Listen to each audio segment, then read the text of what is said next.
నమస్కారం. లక్ష్మి చెప్పే కథలకు స్వాగతం. వీణులతో వీక్షించటానికి సిద్ధం కండి.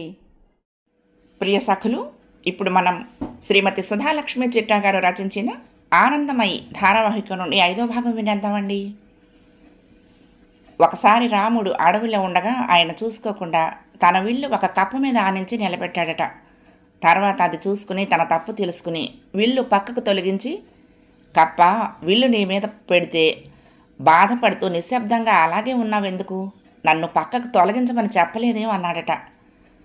అప్పుడు కప్ప, రామా, నాకెవ్వరి వలనైనా కష్టం వస్తే దేవుడివైన నీతో చెప్పుకుంటాను, కానీ నీ వల్లే కష్టం వచ్చినప్పుడు ఇంకెవరితో చెప్పుకోగలను? నాకు ఇంకెవరున్నారు అని వాపోయిందిట. ఆడదాని జీవితంలో భర్త అనే స్థానం ఆమెకు చాలా మహత్తరమైనది. అతనే ఆమెకు లోకం.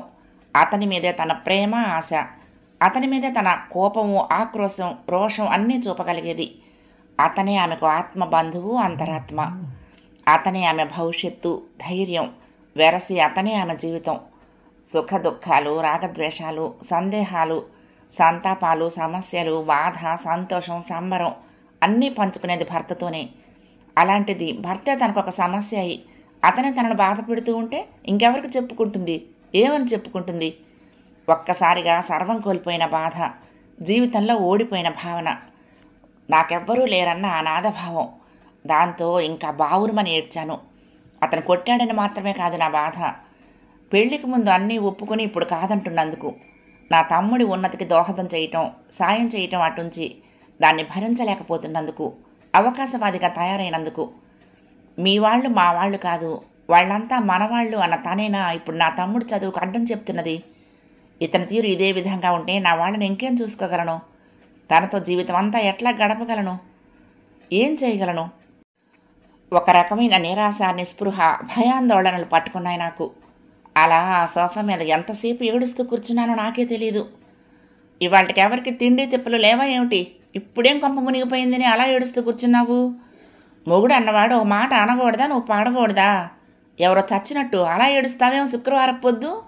నువ్వు చేసింది చెయ్యొచ్చు, వాడనేసరికి రోషం పొడుచుకొచ్చిందా? లేచి ఏమైనా ఉడకేసి పడేసి ఉందా, లేక నన్నే ఏడవమంటావా? అదేదో చెప్తే నా తిప్పలు పడతాగా. అటు ఇటు కాకుండా ఏడుస్తూ కూర్చుంటే తిండి దానంతటా అదే పుట్టుకొస్తుందా? కర్మ, ఒట్టి జ్యేష్ఠాదేవి తయారైంది కొంపకి దారిద్రం అని తల కొట్టుకుని, మేమంతా ఇలాగే ఉన్నామా? పెళ్ళయ్యాక మొగుడు అత్తారు ఎంత చెప్తే అంత అని నోరు మూసుకొని కాపురాలు చేసుకోవాలా? ఇంకా నయం, వీడు చెంపదెబ్బతో సరిపెట్టాడు. మా రోజుల్లో మగాళ్ళకు కోపం వచ్చిందంటే వీపుల మీద కట్టి పుల్లలు విరిగేవి. అట్లా అని రోజు ఏడుస్తూ కూర్చుంటే నడిచేదా ఏమిటి? మగవాళ్ళు ఆడవాళ్ళను కొట్టడం చాలా సామాన్యమైన విషయం. ఆమె గొణుకుతోంది. ఏం మనుషులు వీళ్ళు! ఇంత రాద్ధాంతం చేసి ఇప్పుడు వీళ్ళకి తిండి నేనే వండి పెట్టాలని ఆశిస్తోంది ఈవిడ. అసలు వీళ్ళు మనుషులేనా? ఏమాత్రమైన మనసు ఉందా వీళ్ళకి? భర్త భార్యను కొట్టడం బ్రహ్మాండమైన విషయం కాదన్నట్టు మాట్లాడుతోంది. ఇది వాళ్ళ ఇంట్లో మామూలు విషయమా, లేక మగవాళ్ళ అలవాటా? ఆవిడ కూడా అలాంటి బాధ అనుభవించిందా? అనుభవిస్తే మరి ఆ బాధ తనకు తెలుసుండాలి కదా. కనీసం తన కొడుకు అలా కాకుండా పెంచుకోవాలి కదా. కానీ ఈవిడేంటి ఇలా వెనకేసుకొస్తోంది? నేనేమీ మాట్లాడలేదు, నేను కదలలేదు అనుకుందో ఏమో. పొద్దుటి నుంచి ఒకటే ఒళ్ళు నొప్పులు, నాకు చస్తున్నాను. ఏదో చిన్నవాళ్ళు, ఇద్దరు ఉద్యోగాలు చేస్తున్నారు, అలసిపోయి వస్తారని ఏ పనులు చెప్పకుండా రోజు అన్నీ నేనే ఏడుస్తున్నాను. ఎక్కడైనా కోడలు ఇంటికి వచ్చాక ఆవిడ వంట చేసి పెడితే తిని కృష్ణారామ అనుకుంటూ కాలక్షేపం చేద్దాం అనుకుంటారు ఎవరైనా. నా కర్మేమిటో, నాకు ఆ యోగం ఉండొద్దు అనుకుంటూ మెల్లిగా లేచి వంటింట్లోకి వెళ్ళబోతోంది. నేనేమీ మాట్లాడకుండా గబగబా వంటింట్లోకి వెళ్ళి సింకులో మొహం కడుక్కొని చెంగుతో తుడుచుకుని వంటకు ఉపక్రమించాను. ఇంకొక గంటలో ముగించి అన్ని టేబుల్ మీద సర్ది వెళ్ళి గదిలో పడుకున్నాను. గదిలో దినేష్ మంచం మీద అటు తిరిగి పడుకున్నాడు. అతన్ని అక్కడ చూసేసరికి మళ్ళీ ఏడుపు వచ్చింది నాకు. ఈ గదిలోనే కదా మేము ఎంతో అనురాగాన్ని చవిచూసింది. ఇక్కడే ఎన్నో కబుర్లు చెప్పుకుంటూ ఒకరి ఒడిలో ఇంకొకరం ఒదిగిపోయాము. ఇక్కడే కదా మనం ఒకరికొకరం అని బాసలు చేసుకుంది. ఇక్కడేగా స్వర్గపు అంచులను చేతికి చిక్కించుకుంది. ఇక్కడేగా భవిష్యత్తు గురించి ఆశల మేడలు కట్టుకుంది. అన్నీ పేక మేడల్లా కూలిపోయాయి. మంచం మీద అటువైపు తిరిగి పడుకుని గత స్మృతులన్నీ తలచుకుంటూ పొగిలి పొగిలి మోగగా రోదిస్తున్నాను. ఇంతలో అత్తగారు అన్నానికి రండర్రా అని పిలిచింది. వస్తున్నానమ్మా, పాదారుణ అన్నానికి రా అన్నారాయన. నాకు కోపం వచ్చింది. ఇందాక చెంపదెబ్బ కొట్టి ఇప్పుడు అన్నానికి రా అరుణ అని ఏమీ జరగనట్టే ఎలా పిలుస్తున్నారు? నాకు ఆకలి లేదు, మీరు వెళ్ళి తినండి అన్నాను. ఆకలి లేకపోవటానికి ఏ పంచభక్ష పరమాణాలు తిన్నావని? తిండి తినకుండా లోపల బిడ్డను పస్తు పెడదామనా? అదేం కుదరదు, పద భోజనానికి, నీకే చెప్తోందిరా గట్టిగా ఆర్డర్ వేసినట్లు చెప్పాడు. అంటే నా మీద అపేక్ష కాదు, బిడ్డ మీద అన్నమాట. అస్సలు కదలలేదు నేను. మెల్లగా నా దగ్గరకు వచ్చి, ఏమిటరునా ఇది, మరీ చిన్న పిల్లలాగా వచ్చి భోజనం చేయమంటున్నానా? ఇంకా అదే తలుచుకుంటూ ఏడుస్తున్నావా? ఏదో కోపంలో చేయి చేసుకున్నాను, దానికే ఇంత సీన్ సృష్టించాలా? పద భోజనం చేద్దాం, మళ్ళీ నీరసం వస్తుంది, నీకు బిడ్డకు కూడా మంచిది కాదు, లే పద అని నన్ను లేవనెత్తాడు. అతని వరస ఏమిటో నాకు అర్థమే కాలేదు. అందరి ముందర చేయి చేసుకుని ఇప్పుడు ఏదో కోపంలో కొట్టాను లెక్క పెట్టుకోకు అన్నట్టు మాట్లాడితే ఏమనాలి మనిషిని? ఎలా అర్థం చేసుకోవాలి? ఏది ఏమైనా తిండి మానుకుంటే నష్టం నాకే, వాళ్ళకేం బాగానే ఉంటారు అనుకుని మెల్లగా లేచి వెళ్ళి భోజనం చేశాను. అన్నం తిన్నంతసేపు ఏదో ఒకటి గొణుగుతూనే ఉన్నారు మా అత్త మామను. దినేష్ మాత్రం మౌనంగా తింటున్నాడు. నేను అంతే. ఏదో భోజనం అయిందనిపించి వెళ్ళి చేయి కడుక్కొని మళ్ళీ వంటింటి పనులన్నీ ముగించి పడుకున్నాను. నేను వచ్చేసరికి తను నిద్రపోతున్నాడు. ఈ మగాళ్ళకి అసలు మనస్సాక్షి అనేది ఉండదా? తను చేసింది తప్పని వేలెత్తి చూపించదా? ఎంత హాయిగా పడుకొని నిద్రపోతున్నాడో. అసలు నిద్ర ఎలా పడుతుంది? నేను పడుకున్నానే కానీ నా ఆలోచనలు ఎంతకీ తెగటలేదు. ఆలోచించి చివరికి ఈ జీవితం నాది, కన్న స్వప్నం నాది, చేరవలసిన గమ్యం నాది, పడే కష్టం శ్రమ, అందులో గెలుపు ఓటమి అన్నీ నావే. పడితే లేవాల్సింది, గాయాన్ని బాధను దిగమింగి ధైర్యం తెచ్చుకోవలసింది నేనే. జీవితంలో లక్ష్యాన్ని గురిని సాధించాలంటే ఇలాంటి వాటినన్నీ పట్టించుకోకుండా ముందుకు సాగిపోవాలి అని నాకు నేనే సర్ది చెప్పుకున్నాను. ప్రస్తుతం నా లక్ష్యం మురళిని చదివించటం, స్థాపించిన అకాడమీని పైకి తీసుకురావటం అంతే అనుకున్నాను.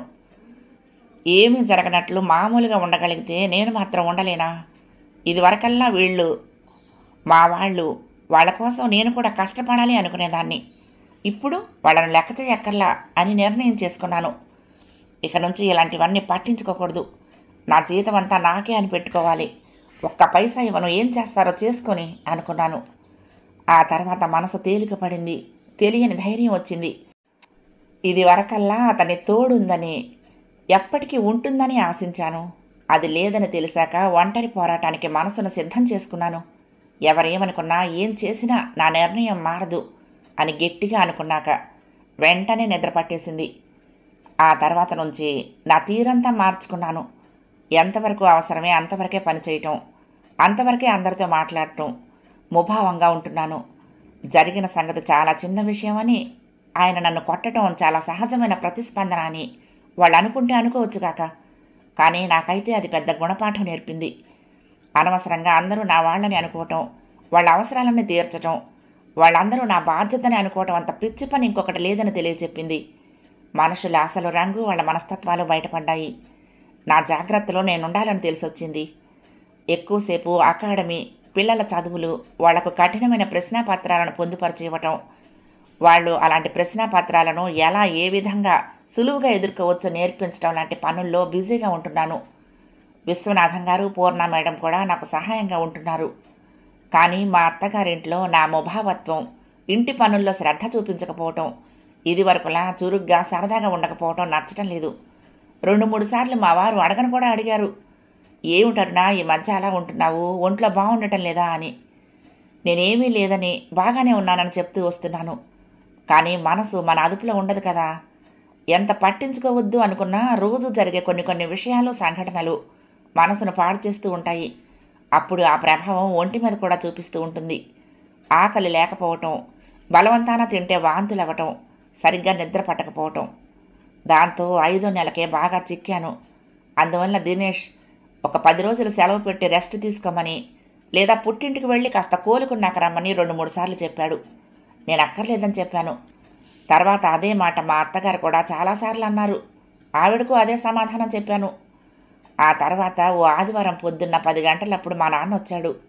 ఇలా ఓ ఉత్తరము ఫోను లేకుండా నాన్న రావటం నాకు ఆశ్చర్యాన్ని కలిగించింది.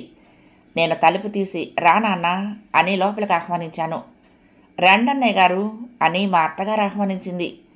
మా నాన్న చెప్పా పెట్టకుండా రావటం, వచ్చారని వీళ్ళు ఆహ్వానించటం రెండూ నాకు ఆశ్చర్యంగా అనిపించింది. ఏమ్మా ఎలా ఉన్నావు అన్నారు నాన్న. బాగానే ఉన్నాను నాన్న. అమ్మ మురళి మీరు ఎలా ఉన్నారు? రండి కూర్చోండి అని నాన్నొచ్చి కూర్చుని అంతా బాగున్నారని చెప్పాక వంటింట్లోకి నాన్నకు మంచినీళ్ళు తెద్దామని వెళ్ళాను. నాన్నకు మంచినీళ్ళు ఇచ్చి అందరికీ కాఫీ కలుపుకొద్దామని వెళ్ళాను.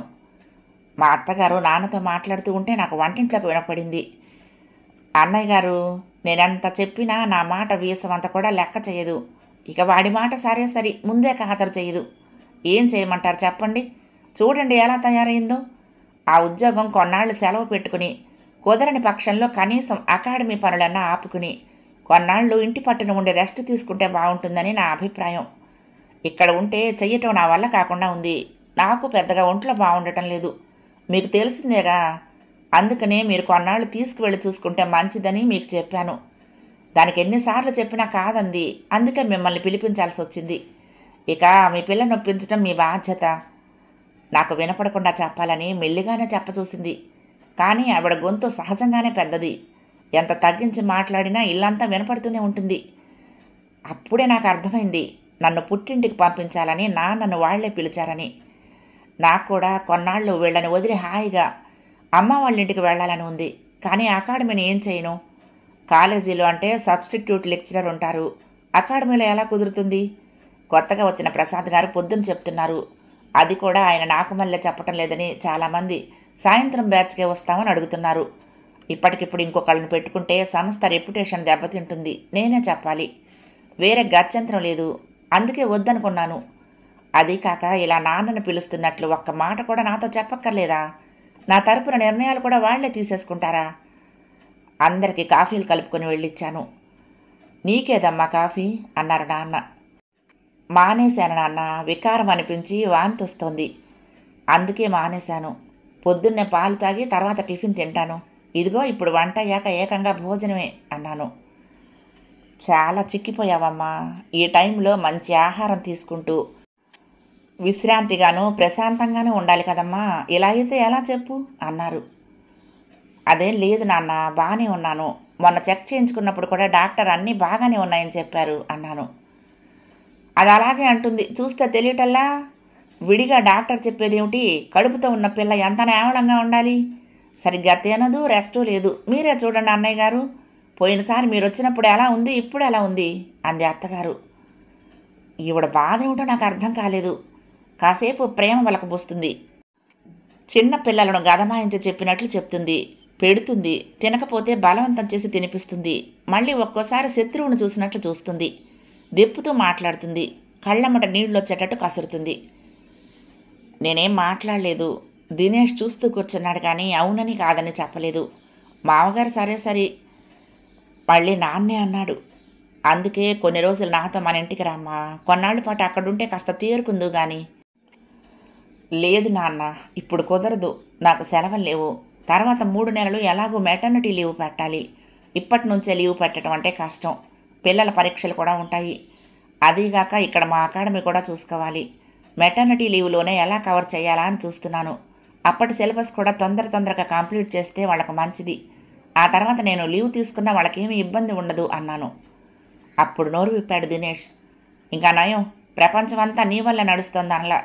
మరీ ఏమిటరునా, ప్రసాద్ గారు మ్యాథ్స్ బాగానే చెప్తున్నారు. కావాలంటే సాయంత్రం కూడా ఆయనే చెప్తారు. నువ్వెందుకు ఇబ్బంది పడతావు? కొన్నాళ్ళు రెస్ట్ తీసుకొనిరా. ఆయనతో నేను మాట్లాడి సెట్ చేస్తానులే అన్నాడు.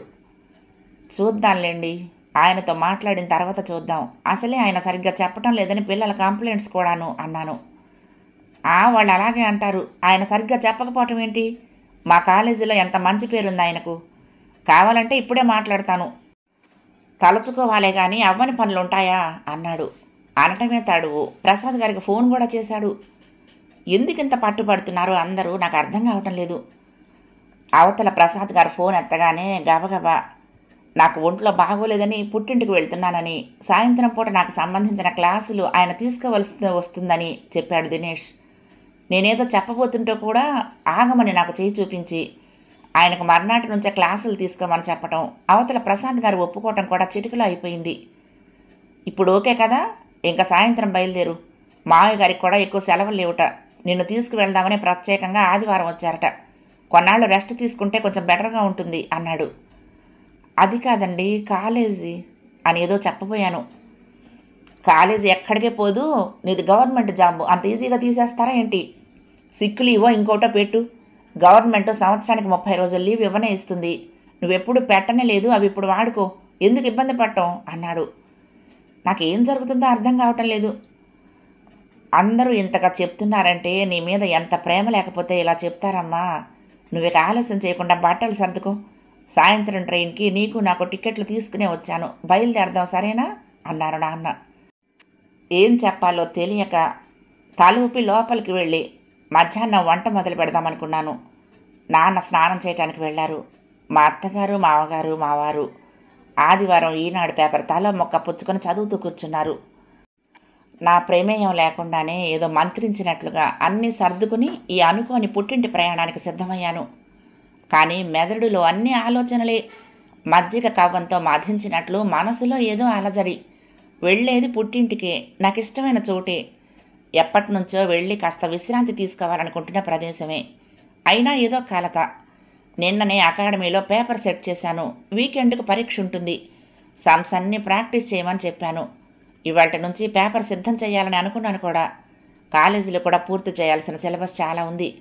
మొన్ననే ప్రిన్సిపాల్ గారు వీలైనంత తొందరగా సిలబస్ పూర్తి చేయమ్మా, మళ్ళీ సబ్స్టిట్యూట్ లెక్చరర్ వచ్చినా వాళ్ళు చెప్పే తీరుకి మీరు చెప్పే తీరుకి తేడా వస్తుంది, అట్లా కాక మీరే వీలైనంత వరకు ఫినిష్ చేస్తే మంచిది అన్నారు. నేను సరే అన్నాను. అవేమీ కాకుండా ఈ ఊహించని ప్రయాణం ఏమిటో తెలీదు. అకాడమీ గురించి చాలా బెంగగా ఉంది. అసలైనా నేను ఎవరిని ఏమీ అడగలేకపోయానేమిటి? అలా తల వంచి సరే నేను ఒప్పేసుకున్నానేంటి? ఎందుకు అందరి మాట ప్రతిఘటించే ప్రయత్నం కూడా చేయలేదు నేను.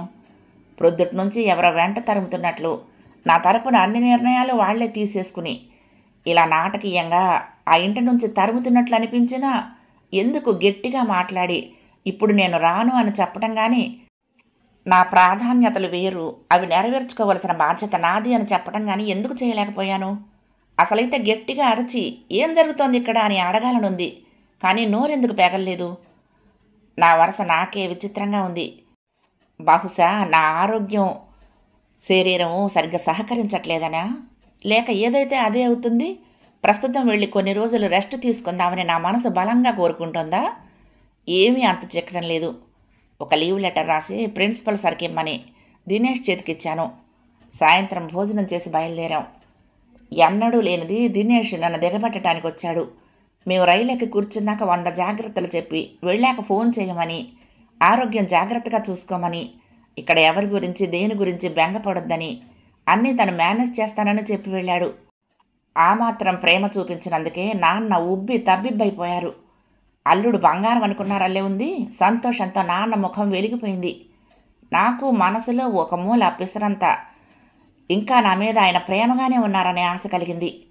బహుశా కడుపుతో ఉండటం వలన ఆయనకు నా మీద ఎక్కువ శ్రద్ధ కలిగిందనిపించి అలా అనిపించిందో, లేక నాన్న సంతోషంగా ఉండటం వల్ల అలా అనిపించిందో తెలియదు. నేను నాన్ననప్పుడు అడిగాను, ఈ అనుకోని ప్రయాణం ఏమిటి నాన్న, మీకు వాళ్ళు ఎప్పుడు ఫోన్ చేశారు అని.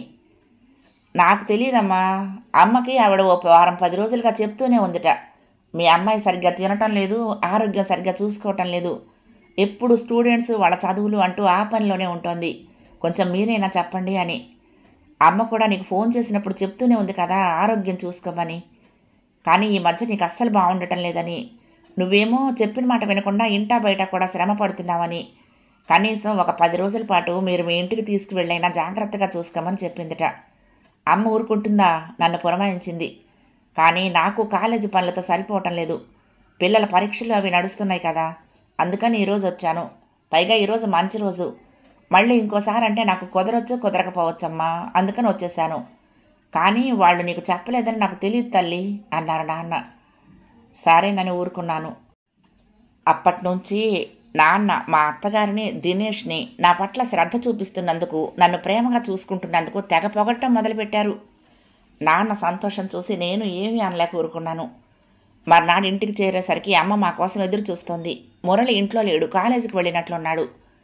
నాన్న కూడా వెంటనే స్నానం చేసి టిఫిన్ చేసి మధ్యాహ్నం భోజనం కూడా తీసుకొని కాలేజీకి వెళ్ళిపోయారు. అమ్మను చూసేసరికి నాకు చాలా సంతోషంగా అనిపించింది. స్నానం టిఫిన్ ముగించి కొంచెంసేపు పడుకుంటానని చెప్పి గదిలోకి వెళ్ళాను. నేను పెళ్ళై వెళ్ళాక మురళి ఒక్కడే పడుకుంటున్నాడల్లే ఉంది ఆ గదిలో. అంతకుముందు ఇద్దరం ఈ రూమ్ వాడుకునేవాళ్ళం. ఇప్పుడు వాడొక్కడే స్వేచ్ఛగా వాడుకుంటున్నాడు కాబట్టి అన్నీ వాడికి తగ్గట్టుగా అలంకరించుకున్నాడు. ఏవేవో బొమ్మలు పోస్టర్లు తెచ్చి గోడలకు పెట్టుకున్నాడు. ఎక్కడ పడితే అక్కడ పక్క మీద బట్టలు పుస్తకాలు పడేశాడు. అమ్మొచ్చి అవన్నీ సర్దింది. వీడి చదువు కాదు కానీ ఇల్లంతా సర్దలేక చేస్తున్నాను. ఏది కుదురుగా పెట్టుకోడు, సర్దితే కోప్పడతాడు, ఏవి ముట్టుకోకు అంటాడు.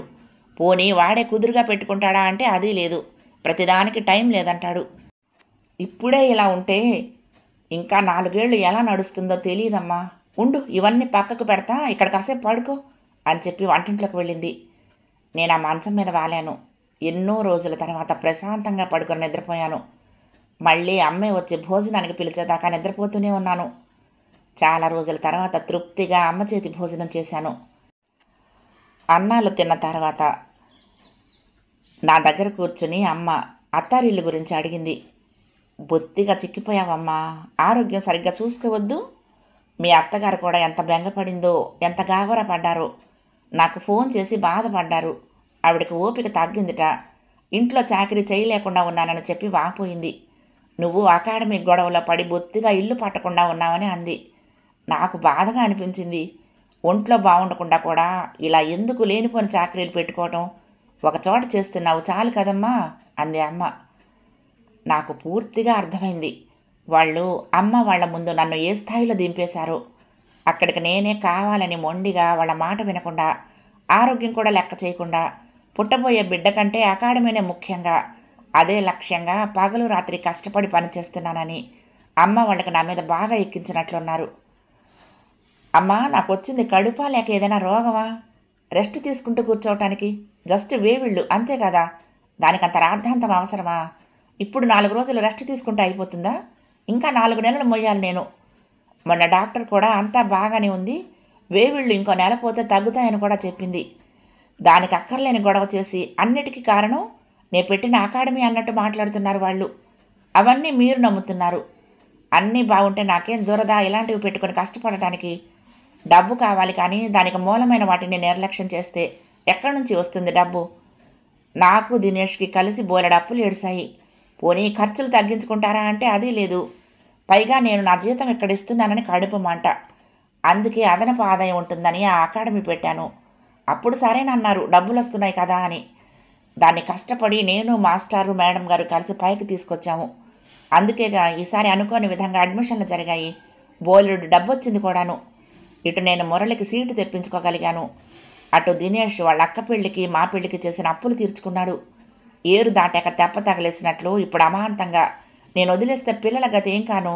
వాళ్ళ దగ్గర తీసుకున్న డబ్బుకు న్యాయం చేయొద్దు అన్నాను కోపంగా. నిజమేనమ్మా, కానీ నీ ఆరోగ్యం కూడా చూసుకోవాలి కదా. ఇప్పుడు నీ జీవితం నీ ఒక్కదానిదే కాదు, నీతో పాటు ఇంకొక పసి ప్రాణం, వాళ్ళ వంశాంకురం కూడా ముడిపడి ఉంది. వాళ్ళ కుటుంబం నీ పట్ల చూపిస్తున్న ఇంత శ్రద్ధకు కారణం ఉంది కదా మరి. అందువల్ల ఇంకా కొంచెం జాగ్రత్తగా ఉండాలి కదా.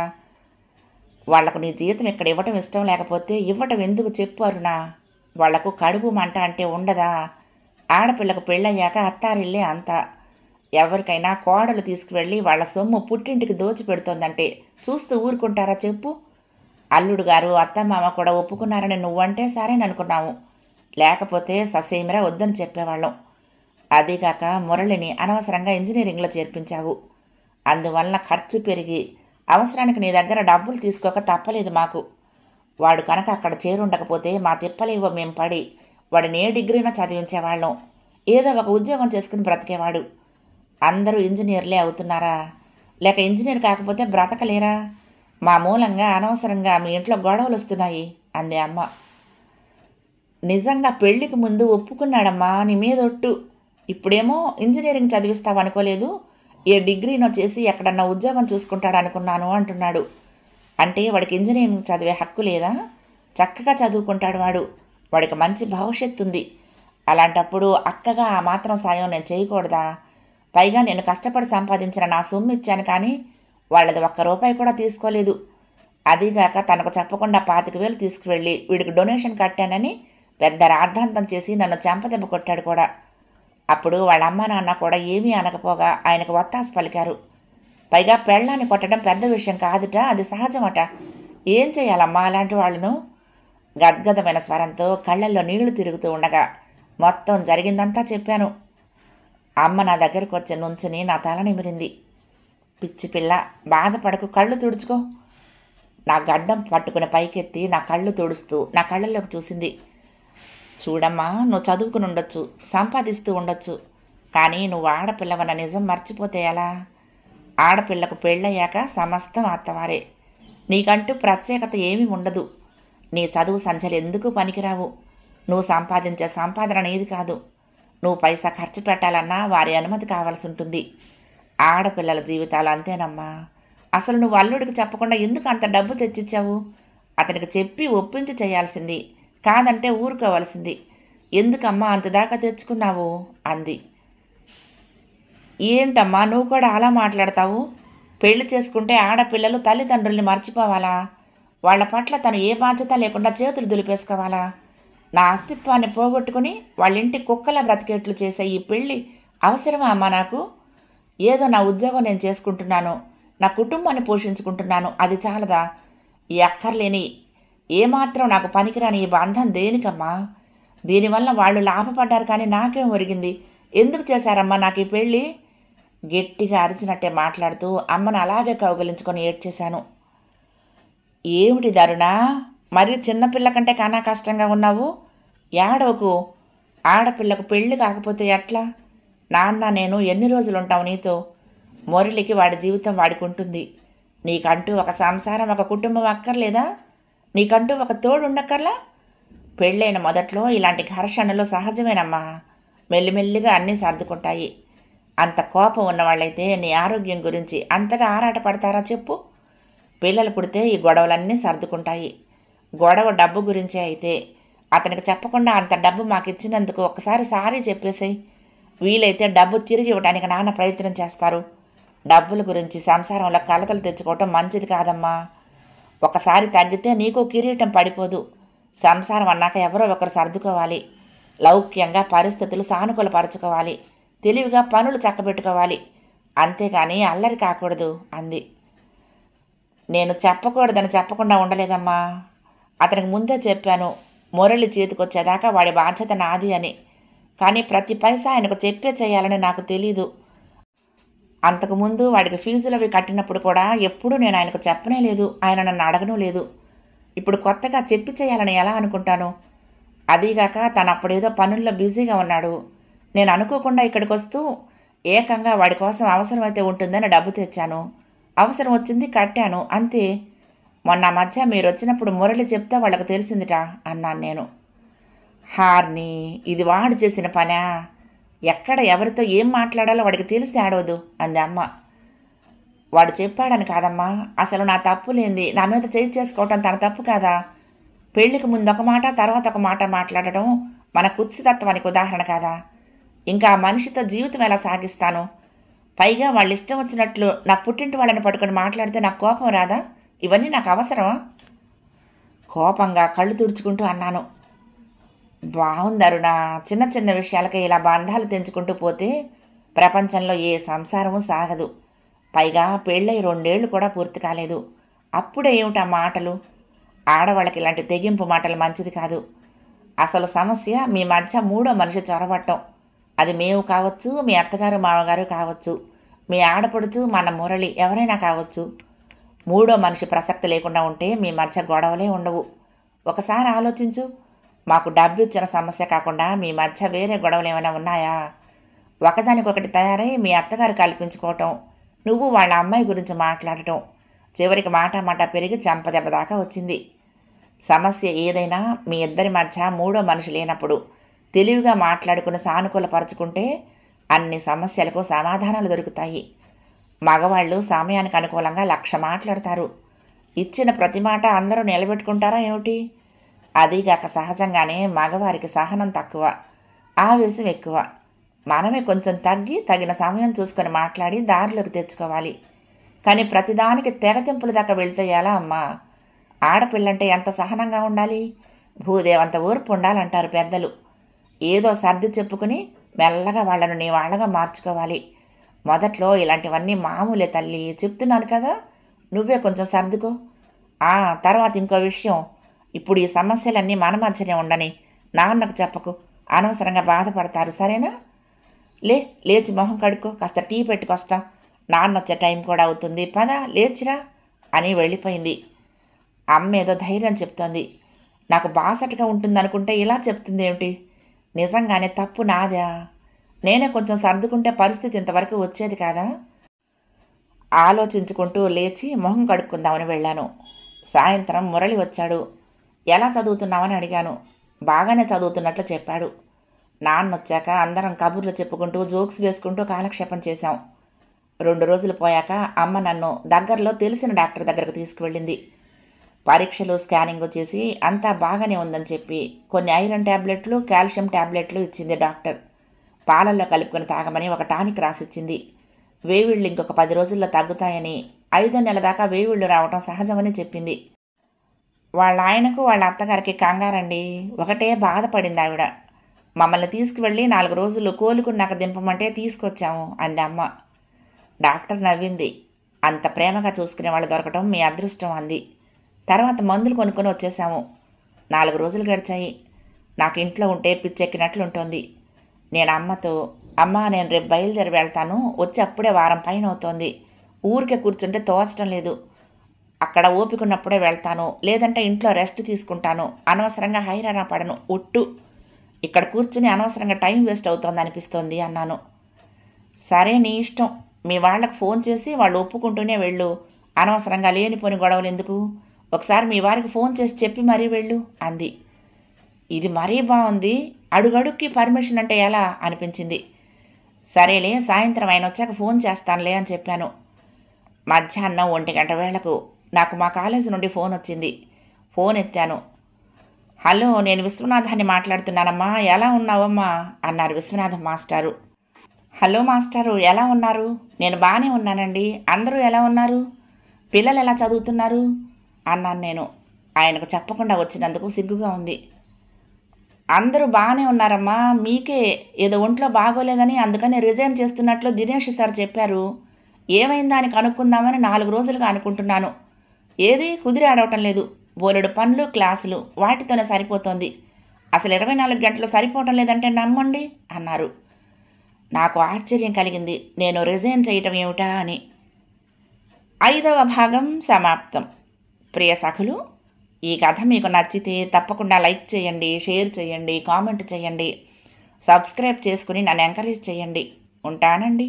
ప్రేమతో లక్ష్మి, కృష్ణా తీరం, దుర్గమ్మ సన్నిధానం. నమస్తే.